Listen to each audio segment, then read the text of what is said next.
Prasārita Pādottānāsana 1. Prasarita means expanded, spread, extended. Pada means foot.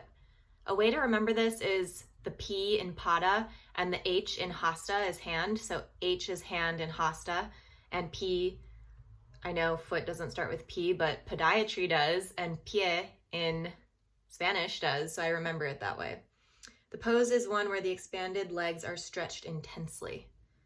So there's Padottanasana, Prasārita Pādottānāsana 1 today, Prasārita Pādottānāsana 2 tomorrow. The name of this is also just shortened to Prasarita in a lot of today's vinyasa classes. So if you hear it, Prasarita, that's what this means. And the different variations, 1, 2, 3, and 4. Well, 3 and 4 I remember from Ashtanga yoga, where you do them all in a row, 1, 2, 3, then 4. Here you do 1, and then tomorrow we're gonna do 2, and then it moves on to something else. But they're all the same pose, basically, with just different arm variations. So the first one, technique, stand in Tadasana. Inhale, place the hands on the waist and spread the legs apart to 4.5 to 5 feet. So it's a pretty wide spread. It looks kind of like this. So your butt is sticking up, obviously, and your head is getting to the floor if possible. Tighten the legs by drawing up the kneecaps. Exhale and place the palms on the floor in line with the shoulders between the feet. Inhale and raise the head up, so you do a halfway lift here on the inhale.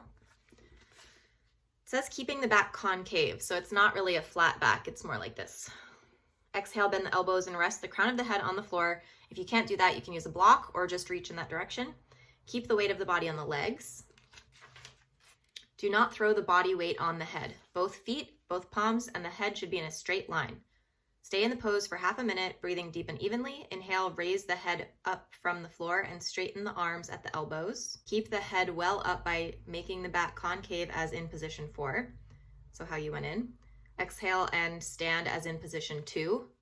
So he didn't really say in the instructions I just read aloud, but at the beginning, basically you lean back before you fold forward. So I guess that's what he means. Come all the way up and lean back again. Sometimes these aren't the most clear instructions, I have to say, but he did a lot of poses, so, some things are going to be slightly imperfect. And anyways, then you jump back to Tadasana, and that's it. And it doesn't say anything about the benefits. So let's try that out for today, and tomorrow we'll do the second variation. You're going to start in Tadasana, and according to his instructions, you jump your feet out wide, about 4.5 or 5 feet. I think that my feet could be a little bit wider, but I don't have too much room here. Also, if your feet can't really open up wider than this, it's fine. The point is you just want to open your feet pretty wide. You want your toes, it's going to feel like your toes are kind of turning in, but really they stay pretty parallel. So firm up your legs, and he didn't really say to lean back, but in the photo he's leaning up and back. So I'm going to put my hands on my hips and reach my chest up and roll my shoulders back and reach my chin up and then fold forward over my legs here. So my head hits the ground. It's supposed to be in line with my feet. And then my hands should hit the ground in line with my feet too. So this is the pose. I like to kind of walk my hands in a little bit closer to about shoulder distance apart. And so the weight shouldn't be in your head, it's in your feet. And then coming back up with a flat back. I actually think he said to do this on the way down, so let's go back down.